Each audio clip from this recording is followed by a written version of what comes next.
Well, g'day everyone and welcome back to the channel. So today I'm going to be showing you how to do the 2D working drawing of Tom's business card holder. Now before we get going, I need to just show you that I actually amended one of the joints. It was the first joint. If you look down in the timeline, you can actually read your timeline. And it's not this joint, but it's that joint there, that rigid joint. Right click and edit it. And in the downward position, I changed that to 6.5 millimeters, okay? So the first thing you want to do is go up to your preferences and just make sure that you've got a few things selected here. So on the left hand side we come down to drawing, and I've actually changed my template. I've put the standard as ISO millimeters A3. I've checked the override button first to get access to these things and changed it from first angle to third angle. Okay. Righto, let's go. At the top of the file here, we want the parent file. As you know down here, this is your main file. Here are the assembly models that we created down here, the components. And so if this is called the parent file, these are children of the parent. All right. So right click at the parent level and go create a drawing. And mine comes up automatically in ISO A3 and I click OK. Now you see here it wants to bring in this parent model, but I'm going to change it from front view to home view, and I'm going to make the scale for this one on the front page 2:1. I want to pick that selection shaded, and I'm just going to pop it in here and drop it so it's showing an isometric view, and drop it right in the middle there and click OK. Rightio, so now we're going to insert a bill of materials, so we can, or a parts list. All right, we can come down here and pick it, or just pick the top icon there at the table and snap it to that corner. And you can see now that it's brought in. Now, some of the numbers are missing because they're hidden. So the dowel pins aren't showing because they're actually inside the model. All right, but we can do a section view to show those in the next page if you like.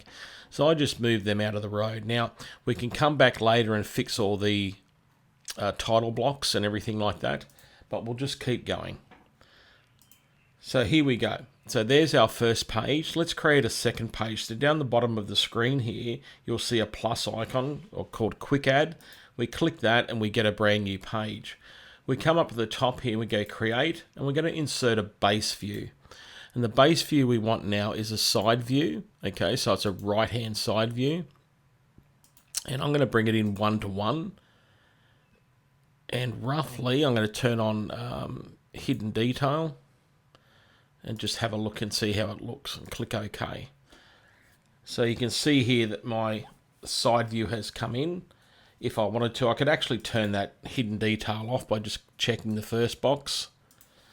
And because why I did that, we want to actually create a sectional view.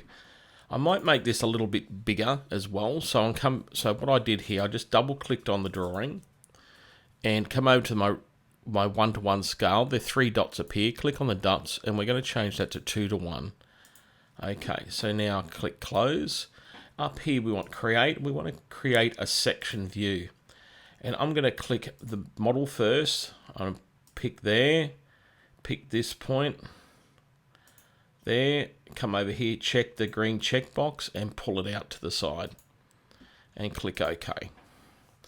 Now I can move this over, all right? So I can click on this drawing here and just gently pull it over to the side, and of course pull this one over. So you can see here that I've actually made these a bit bigger so you can see it. So the person making the model can actually see it. It shows the slot. It shows our nice section view. And the reason I dropped the dowel pins down is because I was having a collision. They were hitting up the top, and that puts the dowel pin right in the right spot. Okay, I'm just scrolling in with my mouse there, but at any time you come down to the bottom and click fit, and it will fit back to the center. All right. Now we can put in some views and stuff later. Let's just keep going at the moment. So down to the bottom again, go quick add. Right, let's bring in the base view now again, and this time we're going to keep it at 1:1. So we're going to click that here and click OK. Now, once I've selected that, I need to turn off on the left hand side. I need to turn these ticks off. All right, I just want the base here. I can move that up a bit, and I might just do 4 views here. So create a projected view. So this would be the same if you're doing a 2D drawing. You'd use your 9-line projection method to get your other views, so top view and side view. So here's my top view. Click it and drag up. Come back to the center, drag to the right. And I'm going to do one more view, a bottom view here. Okay, now when I come back to the center and drag diagonally to the side, I get this isometric view. Now to stop it, I just check the green button. Now, as you know, your isometric view or your pictorial view up the top right-hand corner, well, in Australian standards, I'm talking about, not other standards across the world, it should not be at the same scale as your other models, as your other views, because it detracts from it. So let's create it half. And it's going to be a shaded view. So I activate shaded and click close. And here we have it here. Okay, so we've got this here. We can actually start bringing in some sizes. All right, so we just use the Smart Dimension tool, which is this icon here, and we can start clicking our edges here.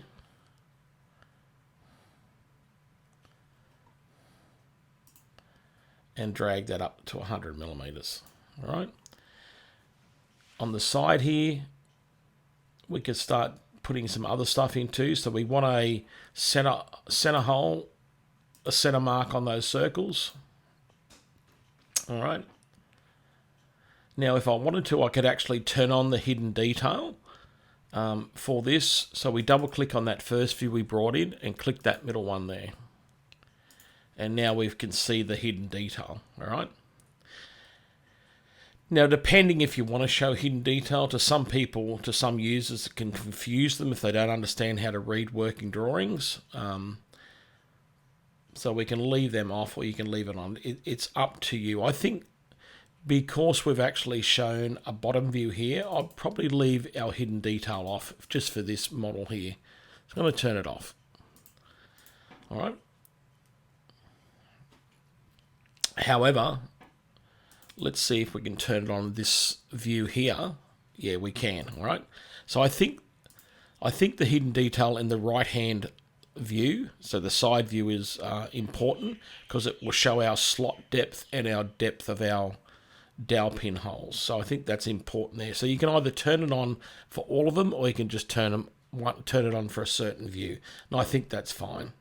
So now we can put some sizes on this side view here as well. So we can click that point and that point, drag it out. We can pick that point and that point, show the depth of the slot. That point and that to show the depth there as well. Might just drag him out a little bit more and put him on the other side so we don't have a collision. Put him up there. Now you'll have to spend a bit of time playing around with this, and I probably won't have time in the video to show it because it'll just be way too long. All right. However, what I will do is show you how to put in some views. So we click on the letter A and we can just drop it in here and drag out. And this, of course, we need cap locks on. This will be our top view.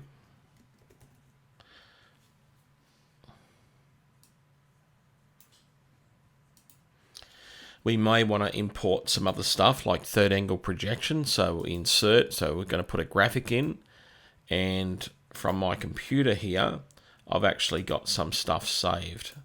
So there it have it here, open it. From this drawing that I brought in, I know I scale it down to 0.7 and I put it down here in the corner. I can zoom in now, move this up, zoom in with my scroll wheel. I like to add in a little text here as well, and I like to put all measurements.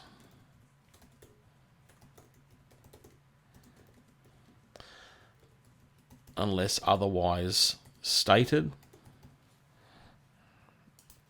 I can fit that now. Can drag him up again and work on the title block, and I'll show you how to edit this. And we just simply hover over it and double click. And here I'm just going to put in ENG for engineering. In Australia, my technical reference is AS 1100. So Australian standard's 1100. You can see here it looks a bit busy down here, so I'm going to delete this here. I'm going to leave Hilltop Machine Works in. And I'm going to click the subtitle below it and put here holder and see if that shrinks down. It should shrink down. You can put here revision 1, today's date, which is the 1st of the 1st 2023. You can, whoever you want to approve it by, I'll just use my other channel name, DCT, just easier. And document type, I might just put in here NTS, so not to scale. Well, it is to scale until you print it, okay? So 1 is to 1 at A3, okay? We can now click again and then go finish properties, and you can see here the title block is filled out for us. Now I'm going to put my graphics in there. All right, so I'm going to actually go insert an image from my computer. I'm going to go to my external drive and pick up one of my better arts, this one here, and I'm just going to drop that right in there, okay, and click OK. Now I want to give some other information to the reader about what this part is made from. So we can click the letter A again, drag to the corner, and we can type in here material. Now I might even just turn the cap locks off for this. So capital M, sorry, material, colon, and this is going to be 3/4 of it. I'll put here 19mm hex, brass hex, and or 3/4 of an inch brass hex. So on my Mac, I've got a trackpad, and you can see here that I just bumped it and it got out of there. So just double click on it again, and you'll be able to edit it. Close bracket. All right, click close and back to fit. What I advise you to do now is keep working down the bottom here, and now you would add a page, create a base view, and now it's going to be our right view, this one here. We want 1-to-1, okay, and we can drop that just over there, click OK. Once again, we're going to turn off some of the ticks, so I don't want the body, and I just want the leg. Now I think it's important here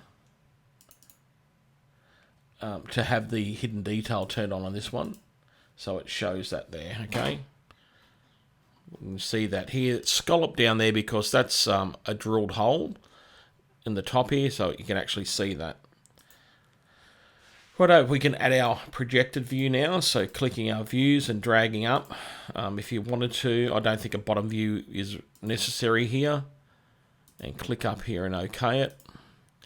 Remember, this one should be shaded and half scale, so 1:2. Okay, we can move this down. All right, okay, let's put a center mark there and a center mark there. All right, let's put a center line mark here.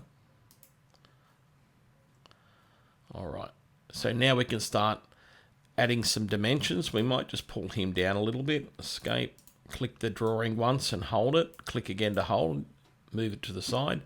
We can use our smart dimension now. So first of all, this is a round object here, so drop into a diameter measurement. So we can click here and drag out 19mm. You might want to click this one as well.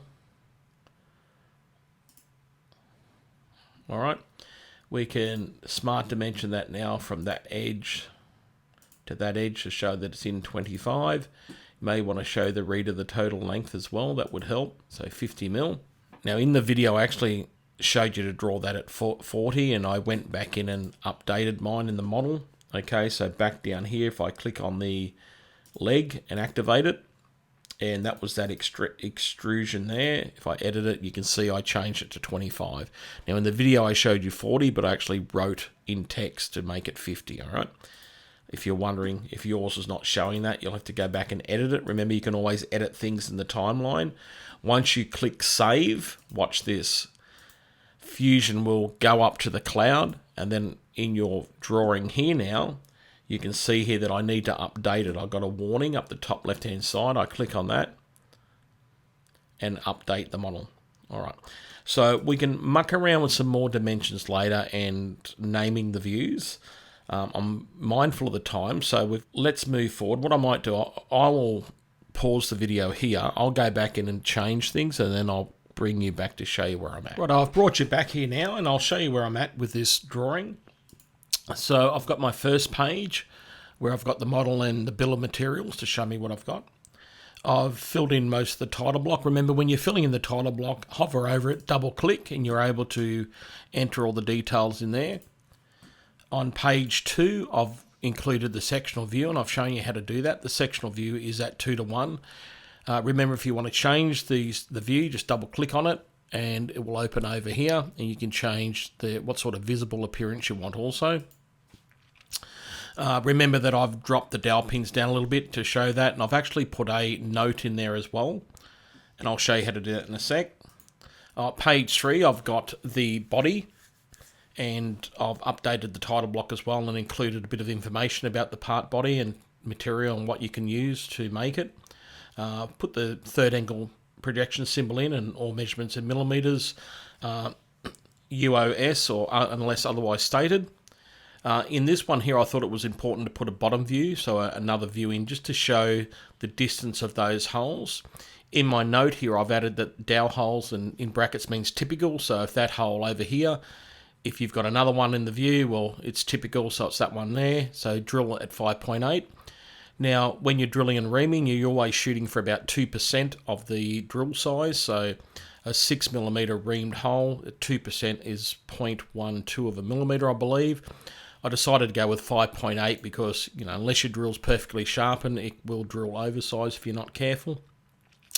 So diameter 5.8, 6.5 millimeters deep. In the side view, I've included a center line to show that the drill holes are in the center, and the end mill scallop up the top here, the end mill slot, is in the center as well. Over here, I've just put a note saying cosmetic fillet, so on the edge here. So cosmetic fillet, so that's up to the operator to determine how much of a radius fillet they want to put on it. Here as well, I put scallop with a 19mm end mill. Now, I probably could add a dimension there. However, I don't think it's pertinent. It's just for appearance, really. So as long as they're both the same either side, we could probably add TYP in there as well.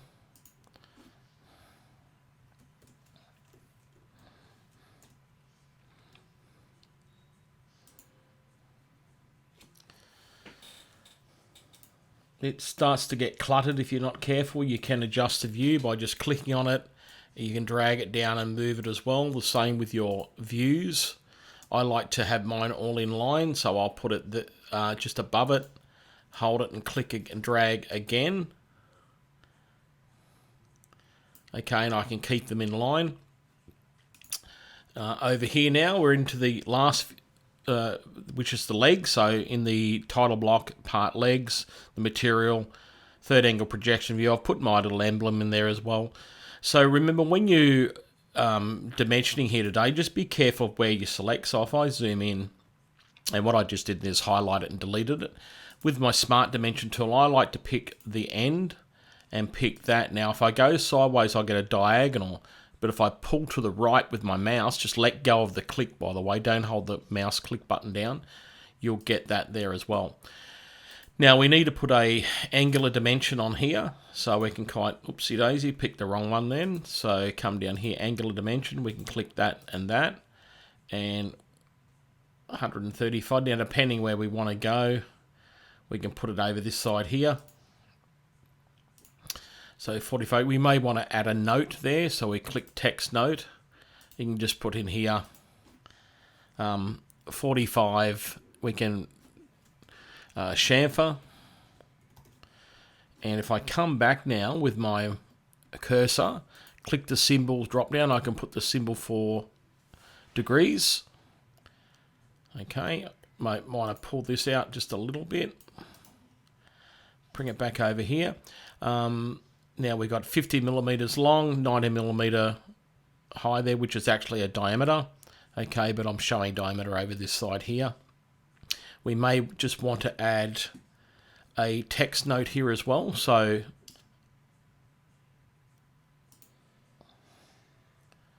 and once again, you could put in here a drill 5 symbol, diameter symbol, 5.8 by 6.5 deep. Ream 6 millimeter, so diameter. Now there's no need to write millimeters in there, as you know, because down the bottom of the drawing we're telling the reader that everything is in millimeters. All right, so some people do like to add mm there, but I try and stay away from it. I actually think I did it over here somewhere. Yeah, so I put mm here just for that little bit of extra detail on page 3. So if we have a look at this now, I think we've got everything we need to make it. Okay, however, it would help to put a dimension on here. So we can see that it's there, but we're not going to get a depth dimension, so we're going to have to show it over in this view. So what we'll do here, we'll delete this one, the angular dimension we put in, because it's going to get a bit cluttered here. And I can come from here to the bottom of the hole, and that's showing 8 millimeters deep in the model. So I may have done, in my modeling, I may have made a little mistake there. Look, it probably doesn't really matter. We could probably just leave it and amend it here. So I'll amend it here. Otherwise, I could go back into the solid model and fix that, but for what it's worth, I don't think it's worth it. Okay. And ream 6, 45 degree chamfer.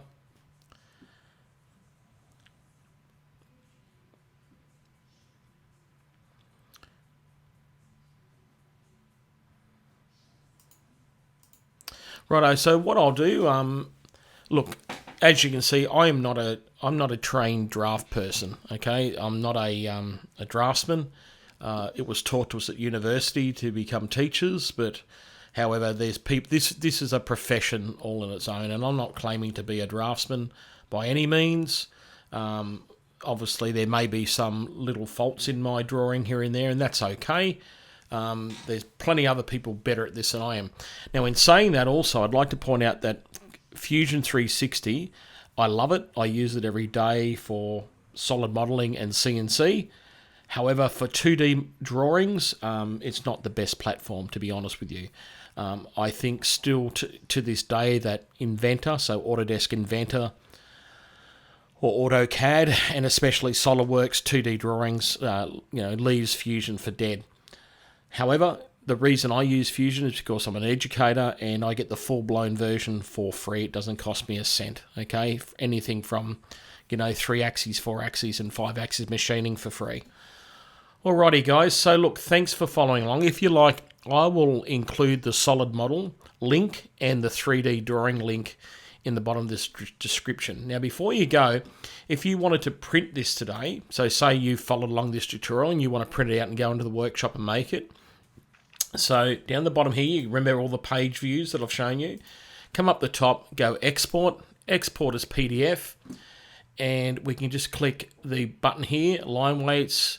We want all sheets selected, okay? Don't have current sheet because you want all sheets, okay? And we click OK, and we can save that in our folder and print it out, and we can take it into the workshop and make it. All right, so what I'll do, I'll include the links in the description, and I'll try and put in the link for the PDF as well. Good on you. Thanks for following along. I'll see you back next week, hopefully, if I get time, and we'll go out to the workshop and make this. All right. Now, I have ordered the materials, so hopefully I'll have it by then. Thanks for following along. See you next time. Bye-bye.